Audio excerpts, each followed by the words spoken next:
করেন। একজন কালো মানুষ শুধু না, দাস, একজন দাসকে ইসলাম কত মর্যাদা দিয়েছে। ভারতবর্ষে এত মুসলমান দেখা যায় তরবারি দিয়ে না, তাদেরকে অন্তর দিয়ে জয় করা হয়েছিল, তাদেরকে ভালোবাসা দেওয়া হয়েছিল, বলা হয়েছিল মসজিদের ভিতরে তোমার জন্য দরজা খুলে দেওয়া হলো, তুমি এসো। এজন্য একজন না, দুজন না, তিনজন না। কেসিয়া স্কেলে যখন এই ঘটনা জানার পরে আর বলেছিলেন, আমি আর দেরি করতে চাই না, যে ধর্মের সন্ধানে আমি ছিলাম, মানুষকে মানুষের মর্যাদা দেয় এমন ধর্ম, আমার গায়ের রংটা কালো হওয়ার পরে আমি সেই জায়গায় কোনোদিন মানুষের মর্যাদা পাইনি। আজকে আমি আশা করছি আমি মানুষের মতো মর্যাদা পাবো। আমি তাহলে এখন কি করব? ইমাম সাহেব বললেন, দেরি আর করার দরকার নেই, শুধু একবার পড়ো, লা ইলাহা ইল্লাল্লাহু মুহাম্মাদুর রাসূলুল্লাহ। কেসিয়া স্কেলে আর নাম থাকলো না, কি নাম হয়ে গেল? বলেন, মোহাম্মদ আলী কেলে হয়ে গেল। আল্লাহু আকবার। হেদায়েতের মালিক আল্লাহ ইসলাম দেখিয়েছে কাউকে মানুষ হিসাবে কিভাবে সম্মান দিতে হয়। স্বামী বিবেকানন্দ তাই বলেছিলেন, আমাদের দেশে যারা বলে জোর করে তরবারির ভয় দেখিয়ে তরবারি মেরে জোর করে মানুষকে মুসলমান দিকে বানিয়েছে, রং রং রং, ভুল কথা। 1/5 of our people have become Mohammedans. একজন দুজন মনে করো না। ইসলামের আদর্শ দেখে, ইসলামের ভ্রাতৃত্ব দেখে, ইসলামের মহানতা দেখে একজন দুজন না, 1/5 of our people, ভারতবর্ষের টোটাল যে জনসংখ্যা তার ভিতরে 5 ভাগের 1 ভাগ মানুষ ইসলামের আদর্শ দেখে, ইসলামের মহানুভবতা দেখে তারা ইসলাম গ্রহণ করে নিয়েছিল, বলেছিল ঈমানের কালিমা লা ইলাহা ইল্লাল্লাহু মুহাম্মাদুর রাসূলুল্লাহ। ভগিনী নিবেদিতা কথাগুলো লিখে গেছেন, যেটা স্বামীজি বলেছিলেন। তিনি ইসলামের আদর্শ জানতেন, ইসলামের সেই আদর্শ সেদিন যেমন ছিল আজও আছে না নাই? জোরে বলুন, আজও আছে। আমরা আসলে মুসলমান নেই, খাঁটি মুসলমান নেই। আমাদের লেবাস আছে, পোশাক আছে, আমরা সেই মুসলমান হতে পারিনি যে মুসলমানের আদর্শ দেখে আর একজন মুসলমান হয়ে যাবে। আদর্শ আদর্শ আদর্শ আদর্শ ছাড়া আপনি কোন ধর্ম প্রচার করতে পারবেন না। রাসূল জোর করে কোনোদিন আরব জয় করতে পারেননি, রাসূল আদর্শ দিয়ে জয় করেছিলেন।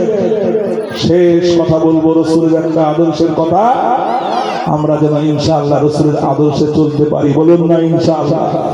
আল্লাহ নবীর একটা আদর্শ, নবী জোর করে কাউকে মুসলমান বানাতে হয়নি, আদর্শ দেখেই মুসলমান হয়ে গেছে।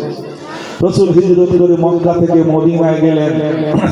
মদিনায় যাওয়ার পরে সেই জায়গায় গরিব মানুষ সব বাবা মা ছেড়ে, বাড়ি ঘর ছেড়ে, তারপরে কেউ তাকে তাড়িয়ে দিয়েছে শুধু কালমা পড়ার কারণে, ইসলাম গ্রহণ করার কারণে। বাড়ি ছাড়তে হয়েছে, পিতা মাতা ছাড়তে হয়েছে, সন্তান পুত্র স্ত্রী সব ছাড়তে হয়েছে।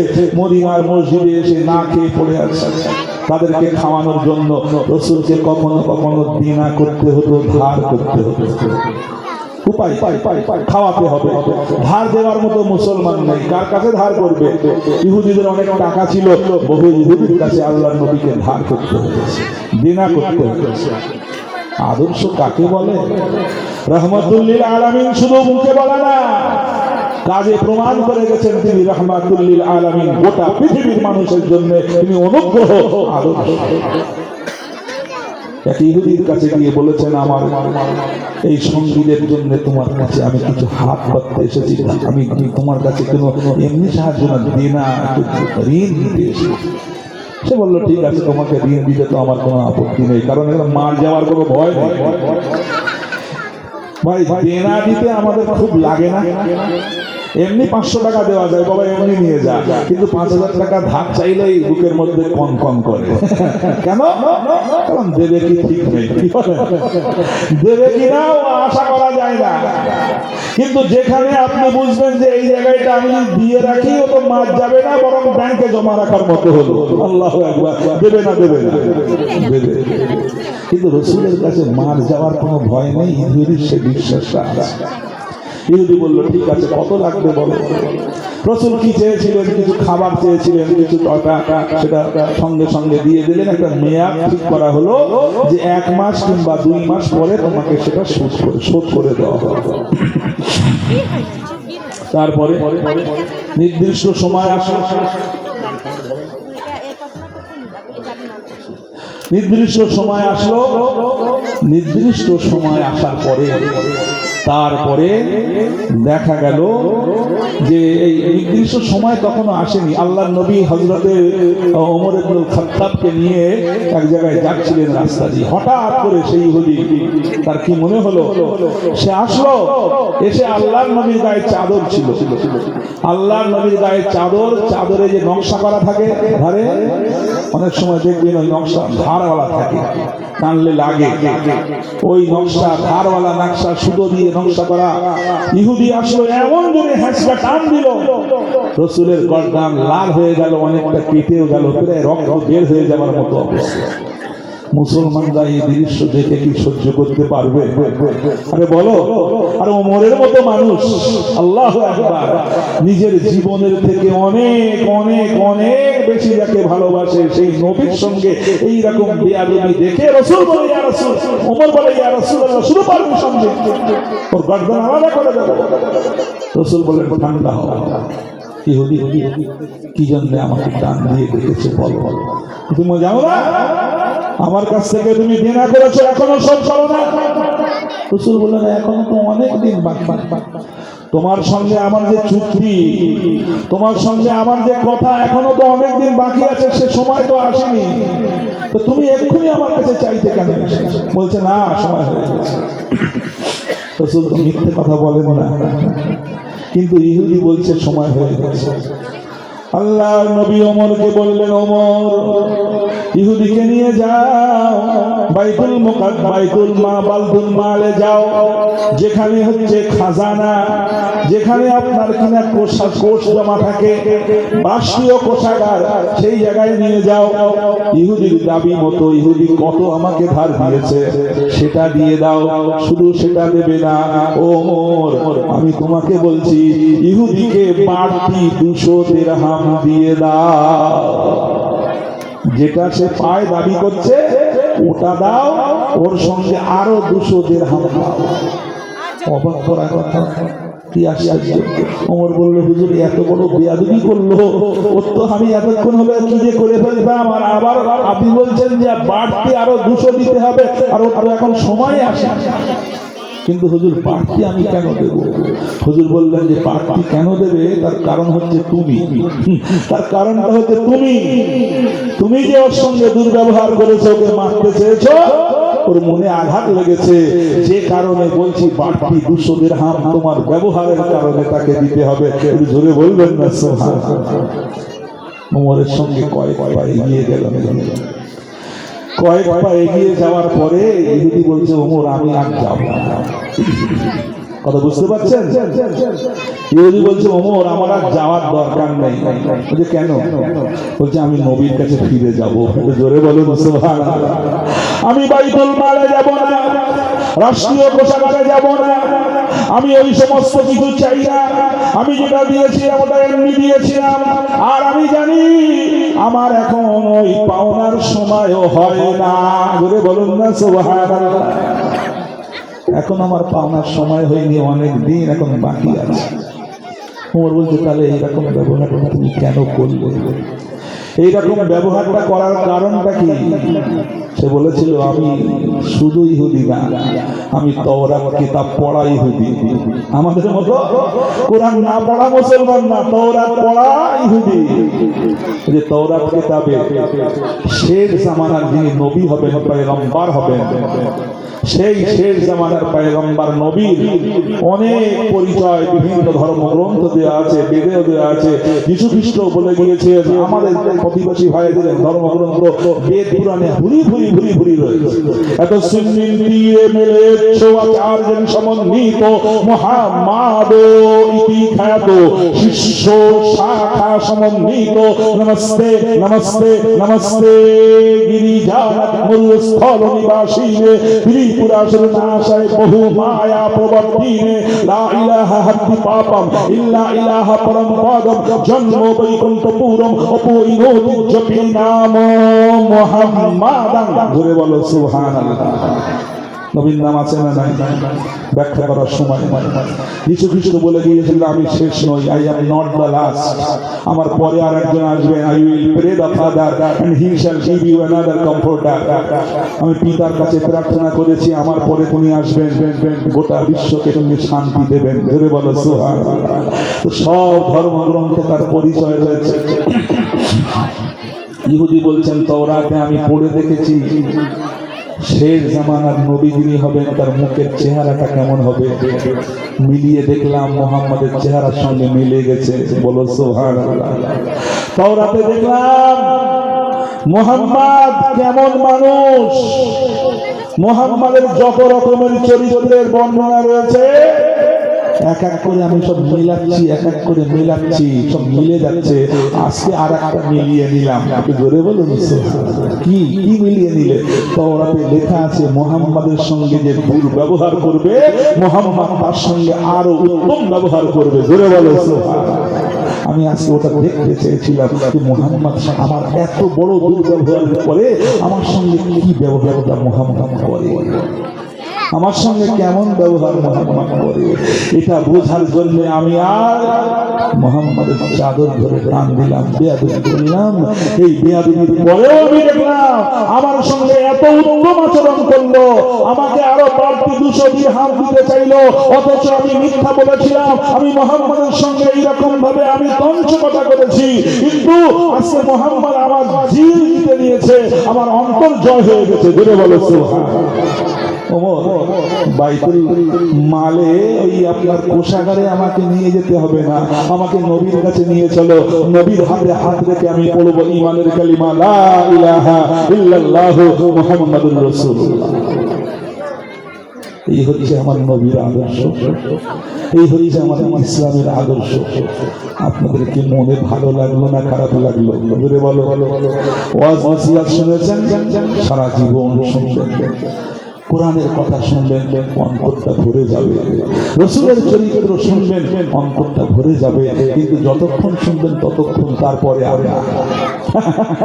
যতক্ষণ শুনবেন তারপরে আর না। একটা করে অন্তত কোরআনের তরজমা বাড়িতে রাখবেন। কাজী আছে? আরে যারা পড়তে পারেন, পুরোটা না পড়তে পারলেও রাখবেন, যখন সময় পাবেন। তরজমা যদি নাও কিনতে পারেন, মোবাইলে ফ্রি পাওয়া যায় না? যায় না। কত কোরআন আপনি নেবেন মোবাইলে? যে কোনো একটা অ্যাপস ডাউন করে নেন, যে কোনো একটা অ্যাপস ডাউন করে তার তরজমা তাফসীর পড়েন, আল্লাহ আপনার মন ভরিয়ে দেবে। কি নেই কোরআন? আপনি কার জীবনী পড়েছেন? কার্ল মার্কসের জীবনী পড়েছেন, মাও সেতুংয়ের জীবনী পড়েছেন, মহাত্মা গান্ধীর জীবনী পড়েছেন, একবার রাসূলের জীবনীটা পড়ে দেখেন। হাজার হাজার জীবনী লেখা আছে, হাজার হাজার জীবনী। আমি সব জীবনীর কথা বলবো না, শিক্ষিত ভাইদেরকে বলবো একটা খুব বেশি আমাদের বাজারে পাওয়া যায়, সেটাই কিনে নেন। কবি গোলাম মোস্তফার বিশ্ব নবী, কেউ পড়েছেন আপনারা? কেউ বলেন? মাশাআল্লাহ, 2-4 জন আছেন। এই বইটা অন্তত একবার পড়বেন। এই বইটা অন্তত আপনার বাড়িতে রাখেন। আপনার ছেলে একটু পড়ুক, আপনার মেয়ে একটু পড়ুক, আপনার স্ত্রী পড়ুক, আমার নবীকে জানুক। শুধু বছরে একদিন নবী দিবস পালন করে নবীকে জানা হবে না, নবীর প্রতি সম্মান জানানো হবে না। নবীকে জানলে তবে তো নবীর আদর্শ আমি মানবো, তবে তো আমার ভিতরে নবীর আদর্শ আসবে, তবে তো অন্যরা আমার দ্বারা প্রভাবিত হবে। অন্যথায় আমার ইসলাম দুনিয়ার বুকে এমনি করে মাথা উঁচু করতে পারবে না। আজকে সব জায়গায় মুসলমান মার খাচ্ছে। এত কথা বলার পরেও এক ভাই বলছিলেন যে অন্য জায়গায় মুসলমানরা কেন মারামারি করছে। আরে মুসলমান কি আসলে আমরা মুসলমান আছি? ধরে বলো, আমরা কেতাবের মুসলমান। আমি এতক্ষণ যে ওয়াজ করলাম তো কেতাবের মুসলমানের ওয়াজ করলাম, কিন্তু এখন যদি আমি যে পরিবেশ এখন তৈরি হয়েছে এই মুসলমানদের ওয়াজ করি, তাহলে আমার কথা লোকে শুনবে? চোর ডাকাতের কথা সব বলতে হবে, গুন্ডাদের কথা বলতে হবে। ইসলাম এখন ওই কেতাব দেখেই শুনতে হবে। জর্জ বার্নার্ড শাহ বলেছিলেন, আমি প্রথমেই বলেছিলাম, তিনি বলেছিলেন যে গোটা পৃথিবীর মানুষ যদি মুহাম্মদকে নেতা বলে মেনে নেয়, টু পিস এন্ড হ্যাপিনেস, একজন নেতা গোটা পৃথিবীকে শান্তি দিতে পারবে, তার নাম হলো মুহাম্মদ। বলুন সাল্লাল্লাহু আলাইহি ওয়াসাল্লাম। সেই জর্জ বার্নার্ড শাহকে জিজ্ঞাসা করা হয়েছিল মুহাম্মদ সম্পর্কে, ইসলাম সম্পর্কে আপনি এত ভালো কথা বলেন, কিন্তু আপনি নিজে কেন মুসলমান হন না? নিজে কেন মুসলমান হন না? যে জবাবটা দিয়েছিলেন বড় লজ্জা, মাথাটা হেঁট করার মতো একটা জবাব দিয়েছিলেন George Bernard Shaw. George Bernard Shaw বলেছিলেন, যখন কোরআন পড়ি, হাদিস পড়ি, সাহাবাদের জীবন পড়ি, মনে হয় আমি নিজে মুসলমান হয়ে গেছি। বলো সুবহানাল্লাহ। আমার মনটা যেন মনে হয় আমি ইসলাম গ্রহণ করেছি। এত ভালো ইসলাম, এত উন্নত, এত সুন্দর ইসলাম পৃথিবীর মুখে অন্য কোনো ধর্ম হয় না। কোরআন পড়লে মুসলমান হতে মন চায়, নবীর জীবনী পড়লে মুসলমান হতে মন চায়, কিন্তু যেই মুসলমানদের দিকে তাকায় আমার আর মুসলমান হওয়ার ইচ্ছা জাগে না। ভালো করে বোঝেন, কারণ কোরআনের মুসলমান এখন আর নাই, হাদিসের মুসলমানও এখন আর পাওয়া যায় না। দু চারটে থাকবে না তা তো হবে না, অবশ্যই থাকবে, অবশ্যই। কিন্তু আজকে যে 120 কোটি পৃথিবীতে মুসলমান, আসল মুসলমান এখন আর খুঁজে পাওয়া যাবে না। মুসলমান ছিল প্রাচীন ঢালা সীসার মতো ভাই ভাই, তারা আজকে বিচ্ছিন্ন হয়ে গেছে, সব একে অপরের বিরুদ্ধে। আজকে অন্য সম্প্রদায়ের মানুষের থেকেও খারাপ হয়ে গেছে, ঠিক না ভুল? একে অপরের বিরুদ্ধে আজকে আমরা লেলিয়ে দিচ্ছি। এক মুসলমান ভাইকে অন্য মুসলমানের ভাইয়ের বিরুদ্ধে লেলিয়ে দেই না। অন্য দেশের কথা ছেড়ে দেন, আমাদের দেশেও হয় না, হয় না। আপনি যে পার্টি করেন আপনার ভাই হয়তো সে পার্টি করে না। এখন আমার তোমার সঙ্গে কোনো সম্পর্ক নেই। এখন আমার সম্পর্ক, তুমি দিদিকে মানো না, আমার সঙ্গে সম্পর্ক নেই। তুমি দাদাকে মানো না, আমার সঙ্গে সম্পর্ক নেই। তুমি ভাবিকে মানো না, আমার সঙ্গে সম্পর্ক নেই। তাহলে এই মুসলমান কি সেই মুসলমান হবে? বলুন, পার্থক্য আছে, থাকবে। কিতাবে যেটা লেখা আছে ওটা আপনাকে জানতে হবে। কিতাবে যেটা লেখা আছে ওটা আপনাকে পড়তে হবে। যদি আপনি ওটা পড়তে পারেন, ইনশাআল্লাহ আবার আমরা খাঁটি মুসলমান হতে পারবো। আল্লাহ তাআলা তৌফিক দান করুন। সবাই বলুন আল্লাহুম্মা আমিন। একবার দরুদ শরীফ পড়েন, আল্লাহুম্মা।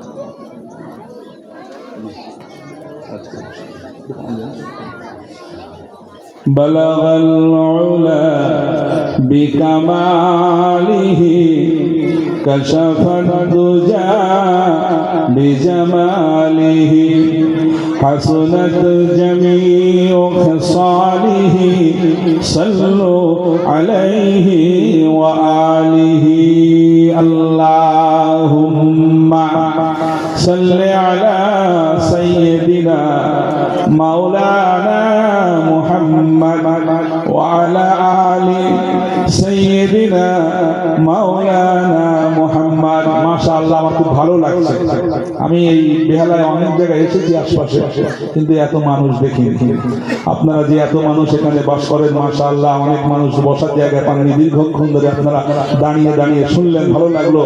তো আমার উপরে আপনার কার কার রাগ হচ্ছে একটু হাত তুলে দেখান। কার কার রাগ হচ্ছে? হচ্ছে না তো? তাহলে দোয়া করবেন আমার জন্য, ইনশাআল্লাহ দোয়া করবেন। আল্লাহ আমাকে যেখানে নিয়ে যান হক কথা বলার তৌফিক দান করুন, বলুন আল্লাহুম্মা আমিন। আমার একটা সংগঠন আছে, ঐক্যতা মিল্লি ইত্তেহাদ। আমি ওই ঐক্যের কথা কাজ করি। ঐক্যের জন্য কিছু কাজ করি, মুসলমানদের মধ্যে ঐক্য এবং অন্য জাতির সঙ্গে ঐক্য ছাড়া সমাজ গঠন হবে না। একতাবদ্ধ হয়ে থাকতে হবে। মুসলমানকে সীসা ঢালা প্রাচীরের মতো থাকতে হবে, অমুসলিমদের সঙ্গেও ভাইয়ের মতো মিশে থাকতে হবে, নইলে সমাজে শান্তি পাবে না। আপনারা যদি কেউ মনে করেন এখানেও ওই সংগঠনের শাখা করবেন, ইনশাআল্লাহ কোনো সময় এসে আমি এই জায়গায় একটা ইউনিট তৈরি করে যাব। যদি আপনারা আমার সঙ্গে যোগাযোগ রাখেন, ইনশাআল্লাহ এখান থেকেও আপনাদের ঐক্যের কাজ হবে, যেটা আমাদের এখন সব থেকে বেশি দরকার। আল্লাহ তৌফিক দান করুন। দোয়া হবে। ইমাম সাহেব বললেন অনেকের জন্য দোয়া করতে, অনেকে অনেক পড়াশোনা করেছেন, ব্লাড ডোনেশন ক্যাম্প হয়েছে, যারা রক্ত দান করেছেন, আল্লাহ তাআলা তাদেরকে অনেক অনেক কিছু জাযা খায়ের বরকত দান করুন, বলুন আল্লাহুম্মা আমিন। এখন আমাদের আব্বা আম্মা কবরে আছে না নাই? সবার না থাকলেও কেউ না কেউ তো আছে, দাদা দাদি আত্মীয় স্বজন কেউ না কেউ আছে। আপনাদের এখানে তাবারুকের ব্যবস্থা আছে কিনা আমি জানি না, আছে নাকি? তাবারুকের ব্যবস্থা আছে মানে আপনারা এখান থেকে খালি হাতে যাবেন না, নাকি বলে? কিছু পাবেন, কিন্তু আব্বা আম্মা দাদা দাদি নানা নানি ওদের কিছু দরকার আছে না নাই? প্যাকেট দেবেন তো? প্যাকেট দিয়ে আসবেন কবরে? প্যাকেট তাহলে দেবেন না। প্যাকেট কবরে দিয়েও লাভ হবে না, ওরা আর খাবে না, ওরা আর খেতে চায় না, ওরা শুধু একটু দোয়া চায়। কি চায়? দোয়া চায়। দুনিয়া মে जो थे साहिबे तख्ताज, दुनिया में जो थे साहिबे तख्ताज, कब्र में है वो सूरा अलहम्दु की मोहताज। আর কিছু চাই না, শুধু চাই একটু সূরা আলহামদু পড়ো, একটু দোয়া করো, আমি আর কিছু চাই না। আর এর থেকে বড় জিনিস আর কিছু দিতেও পারবেন না। আমাদের আব্বা আম্মা আত্মীয় স্বজন কবরে যারা আছেন তাদের জন্য দোয়া হবে। দোয়ার আগে আমরা একটু সূরা ফাতিহা পড়ে নিলে ভালো হবে না খারাপ হবে? পড়তে রাজি আছেন? পড়েন সবাই। আউযু বিল্লাহি মিনাশ শাইতানির রাজীম, বিসমিল্লাহির রহমানির রহিম। সূরা ফাতিহা পড়েন। আলহামদুলিল্লাহি রাব্বিল আলামিন। বলেছিলাম 2 ঘন্টা বলবো, 2.5 ঘন্টা পার হয়ে যাচ্ছে, আরো অনেকটা আলহামদুলিল্লাহ কথা বলতে বলতে বেড়ে গেল। আল্লাহ তাআলা কবুল করুন, বলুন আল্লাহুম্মা আলহামদুলিল্লাহি রাব্বিল আলামিন আর রহমানির রহিম মালিকি ইয়াউমিদ্দিন ইয়্যাকা না'বুদু ওয়া ইয়্যাকা নাস্তাঈন।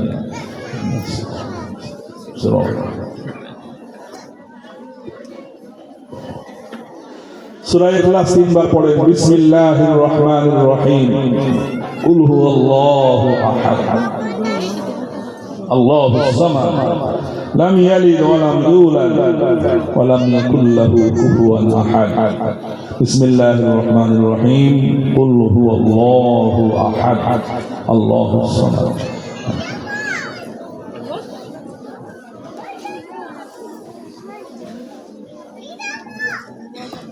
দরুদ শরীফ একবার পড়েন। আল্লাহুম্মা সাল্লি আলা সাইয়্যিদিনা মাওলানা মুহাম্মদ ওয়া আলা আলি সাইয়্যিদিনা মাওলানা মুহাম্মদ। যে দরুদ শরীফটা নামাজের ভিতরে পড়ি একবার সবাই পড়েন একসঙ্গে। আল্লাহুম্মা সাল্লি আলা মুহাম্মাদিন ওয়া আলা আলি মুহাম্মাদিন কামা সাল্লাইতা আলা ইব্রাহিম ওয়া আলা আলি ইব্রাহিম ইন্নাকা হামিদুম মাজিদ।